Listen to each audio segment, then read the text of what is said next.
si gelé que ça, hein.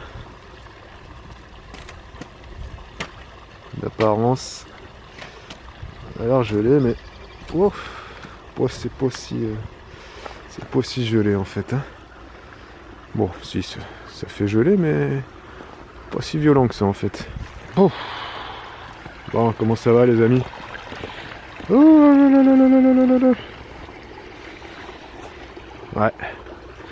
Bah, il fait froid là. Il fait froid, on a du soleil. On a un très très beau soleil. Un très beau ciel bleu. Depuis lundi là. Là aujourd'hui on est vendredi. Donc on a eu une belle semaine ensoleillée. Avec des températures oscillant entre moins 3 et moins 7 degrés. Petit jardin tout blanc là. Jardin tout blanc, la serre qui brille. Le soleil qui est là. Donc ça fait plaisir. Hier il y a eu... Hier on a été dégoûté parce qu'il y a eu commencé à avoir une petite pluie. Sauf que les températures étaient remontées. Donc c'est resté de la pluie, il n'y a pas eu de neige. Donc c'était un peu dégoûté. On était un peu dégoûtés. Ça c'est vraiment le temps idéal en hiver. Bon ça peut paraître bizarre parce que pour des gens du soleil et des tropiques, de dire qu'on aime bien quand il fait ce froid là. Non mais non franchement ce froid sec là c'est vraiment super agréable. Ah. J'essaie de remettre mes gants. Moi je suis en gants de ski. En bottes de ski, j'ai double pantalon, 3 couches de vêtements. Il fait moins 3 aujourd'hui, mais franchement c'est super agréable parce qu'il y a du soleil quoi, tout simplement. C'est meilleur pour la santé, t'as pas d'humidité. Franchement c'est super cool. Ça fait tellement longtemps qu'on n'a pas eu un temps comme ça. Là c'est vraiment une super semaine. Et ça fait du bien au moral. Et les petits canards, elles sont tranquilles, elles sont bien, elles sont là. Comment ça va les filles? Ouais ça va. Elles ont leur petit fossé là qui fait tout le tour du terrain. Elles ont de l'eau, elles ont une petite rivière. Franchement vous avez la belle vie vous, hein, ouais, vous avez la belle vie. Moi j'essaie de m'approcher mais dès que je m'approche elles vont partir. Ouais. Oh ça va, c'est bon, je suis pas si méchant que ça. Oh, vous exagérez un petit peu là. Bah oui, vous exagérez un peu, oui. Bah oui. Bah, elles vont toujours bien, hein. Elles vont toujours très bien. Elles ont une petite mare ici que j'avais creusée il y a 2 ans, qui est bien remplie, hein. Qui n'a pas gelé parce qu'en fait on a de l'eau qui circule, hein. On a de l'eau qui vient du champ derrière et puis ça circule pas mal ici. Par contre la grande mare là, qui est en bas du terrain, elle gèle un petit peu plus en surface. Voilà. Ouais, je vous laisse avec ces petites images de nature les amis. Puis on se revoit au chauffe tout à l'heure.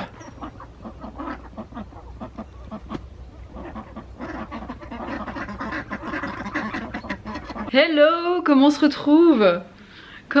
J'espère que vous allez bien. Pas mal de choses. J'ai envie de vous parler de pas mal de choses aujourd'hui. Je pense que vous aussi peut-être vous ferez un petit coucou tout à l'heure. Et j'ai envie de commencer ce vlog en vous parlant de mes dernières formations. Alors en ce moment, je suis très souvent hors de la maison puisque je fais des... Enfin, pas très souvent, mais ça fait... là j'ai eu quelques semaines où régulièrement je suis soit en formation, soit en analyse de pratique, soit en... Comment dire, j'ai des... Ouais, des genres de formation en fait. Donc je voulais vous en parler un petit peu. C'est assez riche dans ma vie professionnelle à ce niveau-là en ce moment. Je suis une formation en présentiel. J'en ai pas fait beaucoup des formations en présentiel. La plupart du temps je les fais à distance. D'ailleurs je me suis inscrite pour une autre formation à distance, même 2. Je sais plus c'est quoi les thématiques, je m'étais noté ça quelque part, il y en a 2 qui m'intéressent. Donc voilà, j'ai Hyperia qui va me contacter prochainement pour m'inscrire à ces formations à distance. D'ailleurs, si vous êtes assistante maternelle, dépêchez-vous, on a jusqu'au 31 mars où c'est sûr qu'on a 58 heures. Après le 31 mars, voilà, ça va peut-être changer, on ne sait pas. Donc faut en profiter, c'est vraiment super les formations. Donc j'avais fait mon SST l'année dernière en présentiel et là cette année je fais les nouvelles connaissances autour du développement du cerveau de l'enfant. Très intéressant. Voilà, c'est vraiment très très intéressant. Je pensais ne pas apprendre grand chose parce que j'ai fait ma formation d'assistante maternelle il n'y a pas très longtemps, il y a 4 ans. Donc je m'étais dit ça va être des redites et en fait pas du tout. C'est super intéressant, on parle pas que du cerveau de l'enfant, on parle du cerveau tout court. Donc ça sert à soi-même, ça sert en tant qu'individu, en tant que parent et aussi en tant que professionnel de la petite enfance. Donc c'est très très intéressant. Et je fais ça donc 2 lundis de suite, j'y étais lundi dernier, là j'y retourne demain. C'est vraiment cool, en plus ça fait une petite coupure avec le boulot. Parce que on parle des enfants mais avec du recul et entre pairs, entre assistantes maternelles. C'est vraiment très très chouette. J'ai vu un enfant qui a couru derrière, je regarde si elle n'était pas en culotte parce que on a une bande de naturistes à la maison. Elles sont très très souvent en culotte toute la journée. Là c'est bon, c'est vêtu. Donc je fais ça. Également je suis sur je sais pas si on appelle ça un circuit d'analyse de pratique, une session, voilà, une session d'analyse de pratique. J'avais déjà fait ça l'année dernière, j'ai recommencé cette année. C'est très chouette en plus parce que c'est en période automne-hiver et printemps. Voilà, donc les mauvais jours, les jours où tu déprimes un petit peu parce qu'il fait pas beau, ou alors tu déprimes carrément parce qu'il fait pas beau, et ben ça fait du bien. C'est une petite bouffée d'oxygène, j'ai toujours la flemme d'y aller, mais à chaque fois que je suis là-bas, je suis vraiment très contente et c'est des bons moments. C'est des moments où tu peux vider ton sac en toute sécurité en fait. Et il y a beaucoup de bienveillance, il y a beaucoup d'empathie. Voilà, on se retrouve entre assistantes maternelles avec une formatrice qui est là aussi pour diriger un petit peu les sessions. Et ça fait beaucoup de bien et là en l'occurrence dans mon métier je vis des choses difficiles depuis longtemps et là il y a des choses qui sont ressorties et j'ai été beaucoup épaulée, conseillée et ça m'a permis d'avancer. Voilà, je pense que d'ici 1 mois et demi je vous en parlerai peut-être un peu plus, je ne sais pas, peut-être pas, mais 2 petites minutes parce que j'ai quelqu'un qui me sollicite. Donc je fais cette analyse de pratique à raison de 1 session par mois et c'est sur 5 mois. Voilà, donc c'est cool, je sais que je m'inscrirai déjà l'année prochaine. Vous pouvez pas aller papoter ailleurs là? Et je fais aussi, qu'est-ce que j'ai fait récemment? Ah oui, j'ai fait une soirée la semaine dernière sur le développement de l'enfant en étoile, voilà, ça c'était un peu le nom de la thématique et c'est abordé par une psychomotricienne, donc vraiment très très intéressant où ça explique les différentes phases du développement de l'enfant, mais pas seulement au niveau moteur, ça va être aussi au niveau cognitif, langage, socialisation, etc. Donc c'est vraiment très très intéressant et je vais faire une matinée. Je crois que c'est dans 15 jours avec un de mes bébés. Voilà, j'en aurai qu'un qui a 6 mois et on fera donc une session avec la psychomotricienne et ça va être très très chouette. Il me tarde, voilà. Et sinon il y avait quelques petites anecdotes intéressantes que je voulais vous partager, une principalement sur la formation autour du développement du cerveau, quelque chose qui m'a beaucoup parlé. C'était intéressant, c'était une rencontre avec moi-même. On a parlé de la différence entre le caractère, le tempérament et qu'est-ce que c'est que la personnalité. Et donc la personnalité, c'est le tempérament de la personne plus son caractère. Les deux ensemble, ça va nous donner la personnalité de quelqu'un. Et le tempérament, c'est quelque chose qui est inné, ça veut dire que tu nais, t'es comme ça. J'ai la lèvre qui commence à être séchée. J'ai les lèvres qui sont sèches avec l'hiver, je déteste ça. Donc le tempérament c'est quelque chose qui est inné, donc tu vas naître et le bébé il a un tempérament, c'est comme ça, ça va être un héritage génétique qui peut aller jusqu'à 12 générations avant. Donc voilà, c'est pour ça que tu peux avoir un enfant qui ne te ressemble pas du tout au niveau tempérament, qui ne ressemble pas du tout au père, mais en fait il ressemble pas du tout aux grands-parents non plus, mais plutôt aux arrière-arrière, voilà, c'est tout à fait possible. Donc le tempérament, il est composé de 3 choses et qui sont donc innées. La première chose, et c'est génétique, hein, c'est-à-dire que c'est un gène qui est porteur de ces 3 choses-là. Enfin, chaque gène pour ces chaque 3 choses. La première chose, c'est la gestion du stress.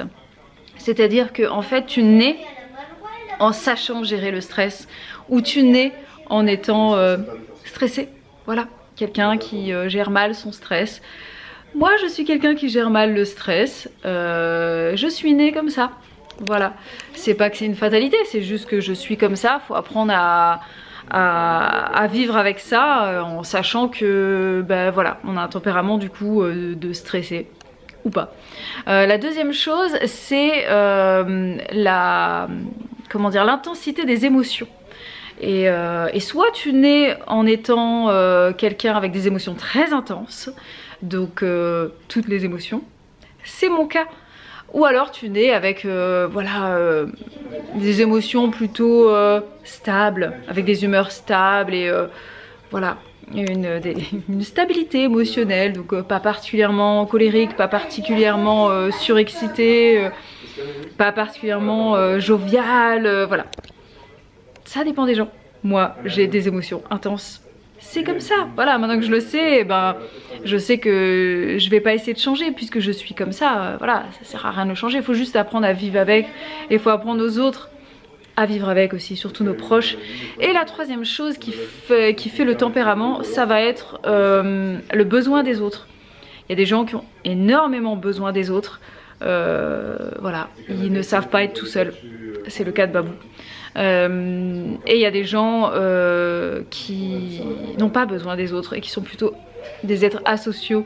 Ça veut pas dire qu'ils ne sont pas sociables, mais ils sont asociaux, ils n'ont pas besoin des autres, ils sont très bien tout seuls. C'est des gens assez solitaires. C'est mon cas. Voilà.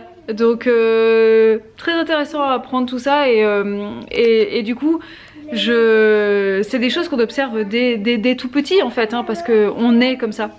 Donc ça m'a permis d'essayer de réfléchir à chacune de mes filles et chacun des petits que j'accueille, à savoir où est-ce qu'ils se situent sur ces 3 critères. C'est intéressant. Et j'ai appris aussi que le caractère, il est acquis hein, au fil du temps, passe par mimétisme, c'est la perception qu'on a du monde, des autres, et c'est quelque chose qui est transmis par nos différents éducateurs. Donc ça va être les instits, ça va être les parents, ça va être les grands-parents, ça va être les oncles, tantes, les asthmates, la crèche, etc. Les éducateurs qui suivent l'enfant. Et ça c'est jusqu'à à peu près 6 ans, parce qu'à partir de 6 ans en fait le caractère il est fait, plus ou moins 6 ans, hein, il est fait, il ne bouge plus. Voilà. Et le caractère ne peut pas changer. On ne peut pas changer les gens, personne ne peut changer, on peut juste arrondir les angles. Voilà, quand on connaît ses failles, ses forces, on peut arrondir les angles, mais on ne peut pas changer. Voilà, donc c'est intéressant à savoir. Ça permet d'être plus indulgent avec soi-même, de moins culpabiliser. Et puis je me suis fait interrompre, du coup je sais plus où j'en étais, mais voilà, c'est ce qui fait qu'on devient un petit peu plus tolérant par rapport aux autres, parce que bah, ils sont comme ils sont, et faut apprendre à faire avec. Et si on ne peut pas faire avec parce que ça ne colle pas avec notre propre personnalité, ben c'est pour ça qu'il y a des gens avec qui on ne peut pas s'entendre, et c'est la vie et c'est comme ça. Voilà. Je voulais également vous parler d'une petite nouveauté qui change grandement mon quotidien. Mon écouteur. Ouais, j'ai un écouteur. Bon, c'est vendu par 2 hein. Mais c'est juste que moi j'ai les oreilles pas normales et en fait l'autre il tient pas sur mon oreille, du coup j'en mets qu'un. Voilà, ce sont des écouteurs qui sont comme ça dans une petite boîte, là il est en train de charger. Et vous voyez, vous ouvrez la boîte et ils sont dedans comme ça, c'est aimanté, du coup quand tu le poses il se clipse dedans naturellement. Après tu fermes ton boîtier, hop, tu le branches. Et en fait ce que j'aime beaucoup dans le fait d'avoir un écouteur comme ça sans fil, bah, c'est qu'il n'y a pas de fil, voilà. Donc j'ai mon téléphone qui peut être en train de charger, je peux être en train de dessiner, écouter une vidéo, je peux être en train de faire la vaisselle et écouter une vidéo, je peux étendre le linge et écouter une vidéo. Voilà, je peux faire beaucoup de choses, faire la cuisine, en écoutant des vidéos, parce que je ne tiens pas en place et je ne supporte pas de perdre mon temps. C'est vraiment, je pense que c'est le truc le pire au monde pour moi, c'est cette sensation de perdre mon temps. Donc j'optimise mon temps. Malheureusement les journées ne font que 24 heures et sur ces 24 heures tu es obligé de dormir pendant à peu près 7 heures. Voilà, 7-8 heures, 7 heures ça me suffit. Mais donc tu perds quand même beaucoup de temps. Surtout que sur le temps d'éveil, bah écoute, tu travailles. Et quand tu travailles, il y a plein de choses que tu ne peux pas faire. Donc dès que je peux, quand j'ai du temps libre, et bah j'essaye de faire plusieurs choses en même temps. Voilà, pour gagner du temps. Je vais jouer, dessiner, écouter des vidéos. J'essaye de faire à peu près tout ça en même temps. Je fais la vaisselle, j'écoute des vidéos. Voilà, j'optimise. Et ça c'est vraiment très très pratique. Avant j'utilisais un casque avec fil donc et combien de fois j'ai fait tomber mon téléphone par terre parce que je bouge tout le temps, j'aime être debout et comme je suis debout bah forcément d'avoir le câble qui traîne que je trimballe c'était pas pratique. Voilà, donc là le petit écouteur très pratique, je peux appuyer dessus en plus, ça le met en pause, ça met ma vidéo en pause. Voilà, et si je tapote 2 fois ça fait vidéo suivante. Voilà. Bref, peut-être que je ne vous apprends rien. Ouais, bah voilà, comme petit babou, quelque chose qui existe depuis très longtemps. Mais moi je connaissais pas. Voilà. Je ne connaissais pas Babou non plus. Hein, donc voilà. Et on n'avait jamais essayé. Et franchement, eh ben, c'est bien pratique. Ah voilà, donc je vous montre quand même ce que c'était. C'est la marque Tozo. Tozo ou Tozo, je sais pas. Voilà, c'est vraiment une très bonne qualité, le son est très bon et ils sont mignons, voilà. Et le son est très bon et ils ont une très bonne autonomie au niveau de la batterie. Je voulais également vous parler des dernières acquisitions que j'ai faites pour mon métier. Voilà, l'année 2025, ça fait déjà longtemps, hein, je pense que c'était l'année dernière. J'avais dit à Babou, septembre, je m'achète une nouvelle poussette, etc. Je savais déjà laquelle je voulais.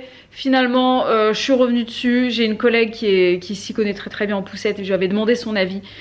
Et ça y est, j'ai changé de poussette. J'ai attendu un petit peu que le temps passe, que je l'utilise pour pouvoir vous donner mon avis. Je l'adore, vraiment. Elle est super. Je vais aller vous la filmer. Je ne sais pas si je vous ferai les explications du pourquoi cette poussette là-bas dans le garage parce que je vais peut-être avoir très très froid ou si je vais revenir ici, je ne sais pas, en tout cas je vais vous la montrer. Il y a un vent à décorner les bœufs, c'est flippant, je déteste ça.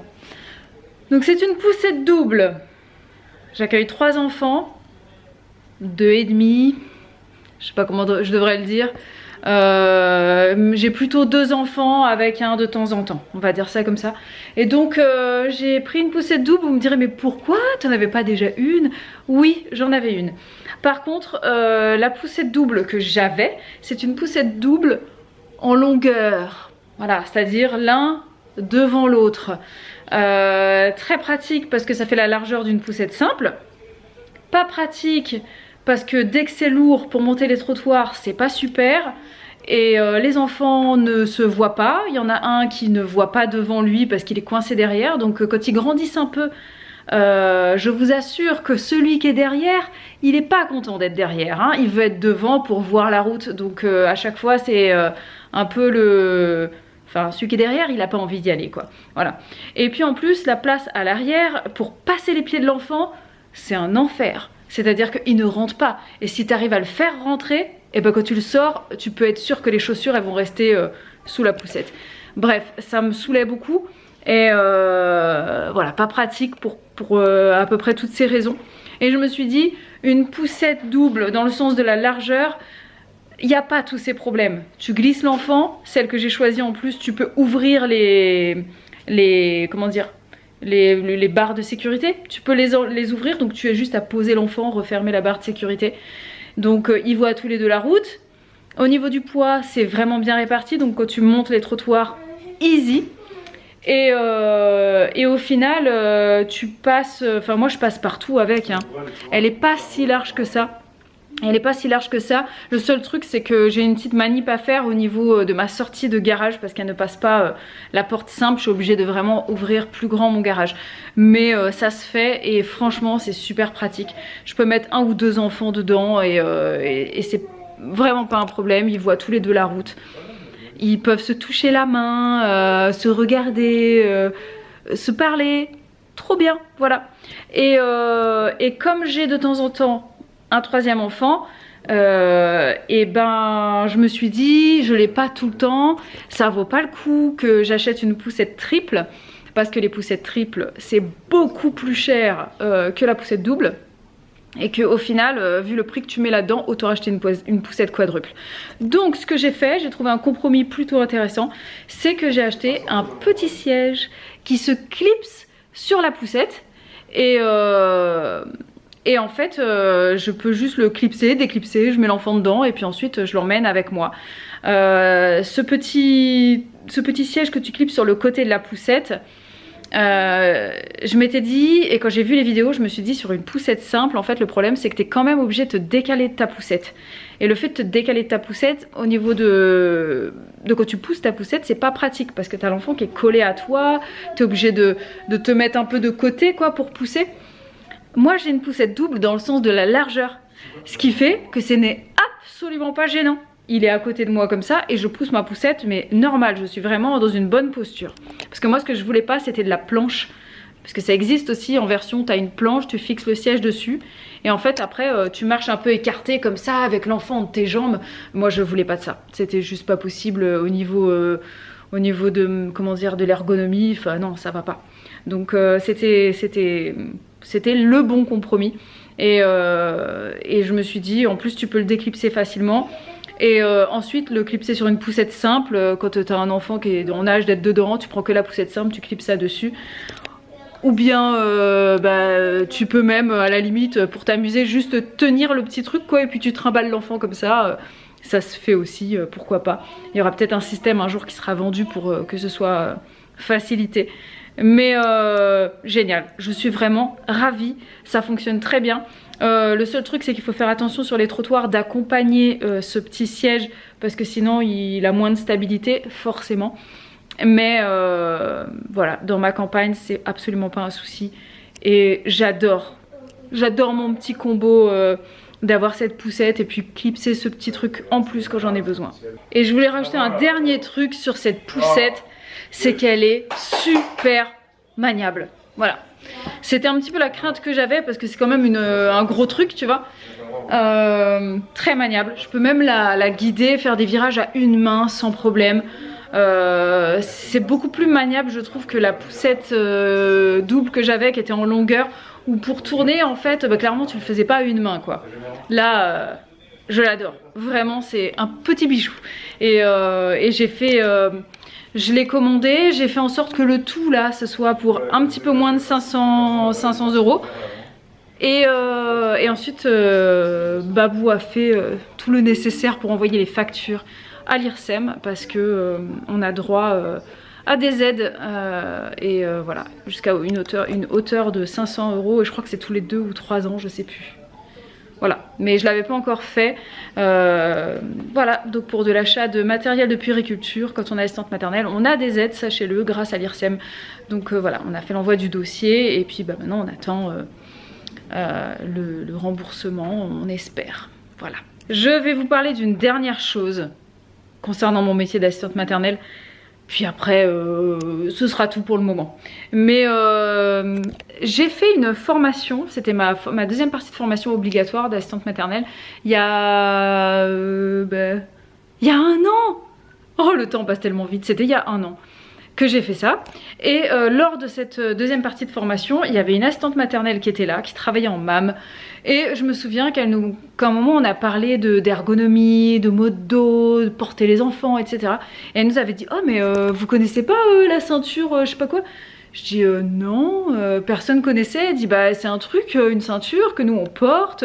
Et en fait les enfants ils s'assoient dessus et du coup on a plus mal au dos parce que nous on a un petit... il a quel âge il avait, genre 16 mois, il marche toujours pas et en fait du coup il faut qu'on le porte. Sauf que c'est super lourd et ça nous sauve la vie. Et j'avais laissé ça en suspens. J'y avais pensé. Enfin, quand elle a raconté ça, je trouvais ça intéressant, mais je voyais pas du tout à quoi ressemblait l'engin en fait. Et personne semblait connaître, donc je me suis dit, c'est peut-être un gadget un peu inutile. Et il y a pas si longtemps, Babou me dit, ouais, il y a une marque qui nous a contacté pour des produits qui tournent autour du métier de l'assistante maternelle. Et en fait, il a choisi qu'on reçoive cette ceinture. Et quand j'ai vu le truc arriver, en fait, je n'ai pas compris ce que c'était. Et après, en le déballant, j'ai fait « Ah, mais c'est de ça dont la collègue elle me parlait l'année dernière !» Et du coup, j'ai commencé à l'utiliser. Et depuis, je l'utilise tous les jours. J'ai choisi ça avant que tu m'en parles. Oui, je n'en avais jamais parlé. Bah non, parce que moi, j'avais pas compris ce que c'était. Et je connaissais déjà ça. Hein. Et bah pas moi. Et quand je l'ai vu sur le site de la marque, je dis ah ça c'est bien. Ça c'est la ceinture où tu peux poser le bébé dessus. J'avais déjà vu, je sais plus où j'avais vu. Mais c'est trop bien. Je me pense que cette marque-là nous avait déjà contacté il y a plusieurs années en arrière. C'est pour ça que j'avais vu. Je sais pas, mais en fait c'est vraiment génial et moi je l'utilise. En fait je la porte pas toute la journée la ceinture. Ma façon de l'utiliser c'est quand j'ai un enfant par exemple qui a besoin que je le porte beaucoup. Soit parce qu'il a mal aux dents, soit parce qu'il est fatigué, soit parce que... Enfin bref, il y a un souci, il y a quelque chose qui va pas, je vais le poser dessus. Comme ça, j'ai pas besoin de le mettre en écharpe, parce que quand même dans l'écharpe, quand ils sont un petit peu plus grands, ils n'ont pas forcément besoin d'être complètement contenus comme ça. Ils veulent juste être portés en fait, être dans les bras, pouvoir voir autour. Donc je pose, j'ai juste à maintenir avec ma main en fait dans son dos ou sur son ventre, parce qu'on peut le porter dans les deux sens. Et ça me laisse mon autre bras qui est libre pour, je sais pas moi, faire d'autres choses quoi, voilà. Et je peux me promener dans la maison, chanter des chansons, parler à l'autre enfant. Et le moment où je l'utilise le plus, c'est le soir, quand je rends les enfants à leurs parents, voilà. C'est très souvent, en fait j'ai un petit qui part à 18 h et donc généralement la fin de journée, entre 17 et 18 h, s'il n'y a pas de sieste, c'est le moment où en fait... c'est dur pour lui quoi, il est plus grognon parce qu'il est fatigué, il veut rentrer à la maison et donc il a besoin de plus de câlins et à ce moment là en fait je le porte dessus et ça le soulage beaucoup. C'est un côté aussi qui est très pratique en cette saison là où tu es obligé de mettre des manteaux tout le temps pour sortir et en fait quand je rends l'enfant à ses parents et la plupart du temps je laisse l'enfant assis dessus, les parents ils lui mettent le manteau comme ça pendant qu'il est assis sur moi et bref c'est super pratique. Oh, heureusement que c'est pas un vrai bébé. Hein. Ouais. Ok, donc. Alors, ceci est une peluche, n'est pas un vrai bébé. On a Bob ici. Alors. Il n'y a plus trop de batterie, faut faire vite. Ok, donc je le pose comme ça. C'est aussi simple que ça. Allez, tourne-toi. Il est comme ça. Voilà, il y a un petit plateau quoi. Et donc là, ça maintient bien le dos. Le poids est porté sur la ceinture, du coup, ça protège les lombaires. Et même, à la limite, ça fait même comme un étirement parce que quand l'enfant est lourd et que ça appuie, ça vient presser en fait sur le bas du dos d'une manière, je sais pas comment vous l'expliquer, mais ça maintient le dos, ça maintient. Et c'est il n'y a pas besoin d'être asthmate pour acheter ça. Hein. Non, si on est parent de plusieurs enfants et que voilà. Donc je porte très souvent soit comme ça, ou soit en fait face à moi, comme ça, clac, ici. Voilà. Ils sont bien contents quand ils sont comme ça, et puis après ils se calent, et puis des fois à la limite ils s'endorment comme ça. Et puis on peut aussi mettre la ceinture sur le côté. Bon là je suis attachée donc je peux pas vous montrer, mais on peut l'attacher en mettant la tablette sur le côté. Et donc comme ça on a l'enfant qui est posé ici sur le côté. Ce qui est bien pratique aussi. Donc la marque c'est Sun Veno. Voilà, comme soleil. Ils nous ont également envoyé un organizer comme ça. Voilà, donc là c'est un sapin hein, sur le site, ils ont d'autres modèles. Là c'était pour le côté, c'est le... Comment dire, c'était pour Noël. Mais ça c'est un organizer que tu mets en fait, tu vois, tu as le clips comme ça. Tu peux le mettre sur une table allongée, sur le lit par exemple. Et tu vois, tu mets tes couches, tes lingettes, voilà. Moi là pour l'instant je l'utilise pas, je vais l'utiliser dès le printemps. Et j'ai déjà essayé, je l'accroche en fait à la poussette sur le guidon quoi, légèrement sur le côté, et dedans on peut mettre les petits biberons d'eau, des couches, les changes, des choses comme ça, et c'est quand même super pratique. Sur le côté on peut mettre aussi des choses là, voilà, je trouve ça très pratique.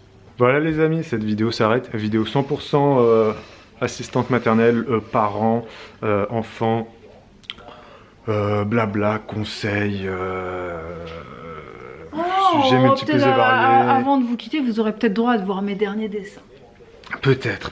Ou si vous les voyez pas, ce sera au montage dans la prochaine vidéo. Voilà, tout simplement. Et Tozo. c'est la marque des écouteurs, je vais vous mettre le lien en barre d'infos. C'est bien ça, Tozo ou Tozo. Donc merci à la marque qui nous a envoyé ces petits écouteurs. Je vous les remonte, enfin, c'est des écouteurs... Voilà, c'est ça. Alors moi je trouve ça très marrant d'avoir une boîte chargeur. Je connaissais vraiment pas. Tu as la boîte de rangement des écouteurs et c'est le chargeur également. Donc c'est une découverte. Et Bibou c'est très drôle, hein, comme elle vous a dit, elle a des oreilles bizarres. Ça tient pas dans ses oreilles, mais il n'y a qu'un côté qui tient, pas le deuxième. Elle a toujours eu ce problème-là depuis qu'elle est toute ado, donc bref. Voilà, et moi, j'utilise pas d'écouteurs comme ça. J'aime pas avoir quelque chose dans l'oreille. Je suis plus casque. Voilà. Mais là, effectivement, comme l'a dit Bibou, c'est du sans fil, donc ça l'aide beaucoup. On pourra avoir un casque sans fil aussi, peut-être un jour. Peut-être un jour. Mais bon, là, bon, la marque nous l'a envoyé, on n'allait pas dire non, évidemment. Donc Tozo, je vous mets le lien en barre d'infos. C'est un très bon rapport qualité-prix. Et sur la marque de ceinture, là, ça c'est vraiment top de top. Pareil, je vous mets le lien. Il y a d'autres marques qui proposent ce type de produit-là. Hein, voilà.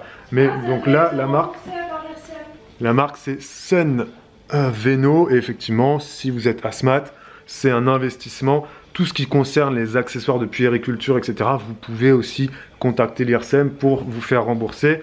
Il y a un dossier à remplir, c'est quand même assez long, assez fastidieux. Ça, c'est mon rôle, c'est moi qui m'occupe de ça. Il faut envoyer les factures, il faut remplir plein de choses. Vous allez sur irsem.com ou irsem.fr, je sais plus. C'est un régime de complémentaire santé et de prévoyance et d'aide, etc. Et vous avez un onglet diagnostic social. Et c'est ouvert à toutes les assistantes maternelles, mais il n'y a pas que les assistantes maternelles parce que l'IRSEM, les salariés des particuliers employeurs peuvent aussi y aller. Donc je ne sais pas si tu es jardinier, est-ce que l'IRSEM peut t'aider d'une quelconque façon que ce soit, je n'en sais rien. Je sais que pour les assistantes maternelles, pareil, si tu fais le ménage chez les gens, que tu es payé en CESU, est-ce que l'IRSEM peut t'aider d'une manière ou d'une autre? J'en sais rien, mais allez checker quand même.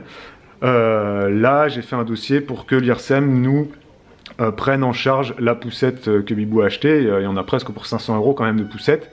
Donc voilà, ta facture envoyée, etc. D'après ce que les collègues de Bibou ont dit, l'IRSEM prend en charge, aide à hauteur de 500 € tous les 3 ans, je crois, quand tu renouvelles ton matos. Ça ne concerne pas les livres, ça ne concerne pas les bavoirs, voilà, ça concerne vraiment le gros matos, donc les tables à langer, les berceaux, les poussettes. Une ceinture comme ça qui coûte 25 €, je ne suis pas persuadé que ce soit pertinent de faire un dossier IRSEM pour ça. Mais si vous achetez une ceinture lombaire, plus un porte-bébé, plus une poussette, etc., vous envoyez aux factures à l'IRSEM. D'après ce que les collègues de Bibou ont dit, c'est max 500 €. Moi, j'en sais rien. J'ai pas réussi à trouver l'information. Mais allez checker ça et en commentaire, dites-le si vous avez vraiment des vraies infos, que vous avez eu l'IRSEM au téléphone un jour qui vous a dit, bon, chèque vacances aussi, finance, ils peuvent financer chèque vacances l'IRSEM. Ça, apparemment, c'est tous les 2 ans. C'est selon la composition de ta famille. Si tu es célibataire, marié, plusieurs enfants, tu n'auras pas le même montant. Tu peux également bénéficier de chèque culture. Tu peux également bénéficier du remboursement d'activités sportives. Donc nous, par exemple, les filles, l'année dernière, leur licence sportive à la gym et à l'athlétisme, on en avait pour à peu près 200 €, 250 € même pour les 3. Ça a été 100% pris en charge par l'IRSEM. On a reçu un remboursement 1 an plus tard. Hein. Faut remplir vraiment, je vous dis, c'est du dossier à remplir. T'as beaucoup d'onglets, quoi, beaucoup de trucs, tac, tac, tac. Mais bref, allez checker ça. Ce vlog s'arrête, les amis. Merci et à la bientôt.